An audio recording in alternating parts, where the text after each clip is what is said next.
ప్రభు అయిన యేసుక్రీస్తు నామములో మీకు సమాధానం కలుగునుగాక. షలోం. యెషయా గ్రంథము 40వ అధ్యాయము 29వ వచనము. శక్తిహీనులకు బలాభివృద్ధి కలుగజేయువాడు ఆయనే. దేవుని నామానికి స్తోత్రం కలుగునుగాక. కొన్ని సంవత్సరాలకు ముందు నేను ఇజ్రాయెల్ దేశం వెళ్ళినప్పుడు, ఈజిప్ట్ దేశంలో మనము సీనాయి కొండ దగ్గరికి మనం వెళ్ళినప్పుడు సాధారణంగా మనం సీనాయి కొండ క్రింద నుంచే ఆ ప్రాంతాలన్నింటినీ కూడా మనం చూస్తూ ఉంటాం. హోరేబు పర్వతాన్ని కానివ్వండి, సిపోరా మోషే కలుసుకున్నటువంటి ప్రాంతము, ఆ బావి, అవన్నీ కూడా ఆ ప్రాంతంలోనే ఉంటాయి. కానీ కొన్ని సందర్భాల్లో రాత్రికాల సమయంలో 7 కిలోమీటర్ల హైట్ వరకు మనము దాంట్లో 4 కిలోమీటర్ల వరకు ఒంటిలో వెళ్ళి అక్కడి నుంచి మిగిలినటువంటి 3 కిలోమీటర్లు మనం నడుచుకుంటూ వెళ్ళాలి. ఆ స్టెప్స్ చాలా క్రూషియల్గా ఉంటాయి. ఒకసారి అనంతపురం ప్రాంతంలో నుంచి ఒక పెద్ద ఆవిడ, 60 సంవత్సరాల పైబడి ఉంటుంది, రిటైర్డ్ అయిపోయినటువంటి అమ్మగారు మాతో వచ్చారు. ఆవిడ 2 కాళ్ళకు కూడా నీ రీప్లేస్మెంట్ చేశారు. అయితే నేను చెప్పానమ్మా, మీరు పైకి ఎక్కలేరు, మీరు నడవలేరు, దయచేసి ఇక్కడే ఉండండి అంటే ఆవిడ ఏం చేసిందో తెలుసా ప్రియులారా?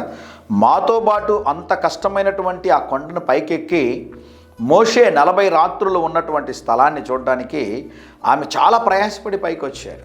మోషే దేవుని వెనక వైపు నుంచి చూచినటువంటి స్థలం, మోషే 40 రాత్రులు ఉపవాసం ఉండి గడిపినటువంటి స్థలము, మోషే 10 ఆజ్ఞలు పొందుకున్నటువంటి స్థలము సీనాయి కొండ మీద ఉంటుందండి. చాలా తక్కువ మంది మట్టుకు అక్కడికి వెళ్తుంటారు. వెళ్ళడము చాలా కష్టం. రాత్రికాల సమయంలో మనం ఒంటిలో సగం దూరం వెళ్ళి అక్కడ నుంచి నడుచుకుంటూ వెళ్ళాలి. ఆ టైంలో ఆమెను అడిగానమ్మా, మీరు ఎలా ఎక్కగలిగారు ఎంత దూరం అని అడిగినప్పుడు, అయ్యా నాకైతే శక్తి లేదు, నాలో ఆశ ఉంది, నేను ప్రార్థన చేశాను, ప్రభువా నాకు ఆశ ఉంది, తిరిగి నేను వస్తానో లేదో నాకు తెలియదు, రెండోసారి వచ్చే అంత స్తోమత నాకు లేదు, ఆయుష్ ఉంటుందో లేదో కూడా నాకు తెలియదు, అయ్యా నేను పైకి ఎక్కాలనుకుంటున్నాను, ఆ మోషే ఎక్కడైతే 10 ఆజ్ఞలు పొందుకున్నాడో ఆ స్థలాన్ని చూడాలనుకుంటున్నాను, నాకు సహాయం చేయి, నేను ప్రార్థన చేశాను అయ్యా, ఎక్కడి నుంచి వచ్చిందో బలం నాకు తెలియదు, నా దేవుడు సహాయం చేశాడు. గమనించండి ప్రియులారా, ఆత్మీయ జీవితంలో దేవుని కార్యక్రమాలు చేస్తున్నటువంటి సమయంలో దేవుని కొరకు కొన్ని కార్యాలు మేము చేస్తున్నప్పుడు నేను ప్రార్థన చేసేవాడిని, ప్రభువా దయచేసి ఈ కార్యం నేను చేయలేను, నాకంత శక్తి లేదు, నాకంత బలం లేదు ప్రభు అన్నప్పుడు, నీకెందుకు, నువ్వు భయపడొద్దు, నేనున్నాను కదా నీతో, నేను నీకు బలాన్ని ఇస్తాను. వాక్యం పైన ఒక మాట ఉంటుంది, సొమ్మసిలిన వారిని, ఆ మాట చదువుతాను చూడండి, సొమ్మసిలిన వారికి బలమిచ్చువాడు ఆయనే, శక్తిహీనులకు బలాభివృద్ధి కలుగజేయవాడు ఆయనే. దేవుని నామానికి స్తోత్రం కలుగునుగాక. ఏదైనా ఒక కార్యం ప్రారంభించి అనేక సార్లు ఫెయిల్యూర్ అయిపోయారా?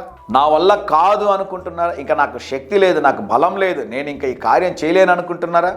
ఈరోజు మీకు శుభవార్త. నీ పక్షమున ఉండి నీకు బలమును అనుగ్రహించి, నీకు శక్తిని అనుగ్రహించి కార్యము జరిగించే ఒక దేవుడు ఉన్నాడు.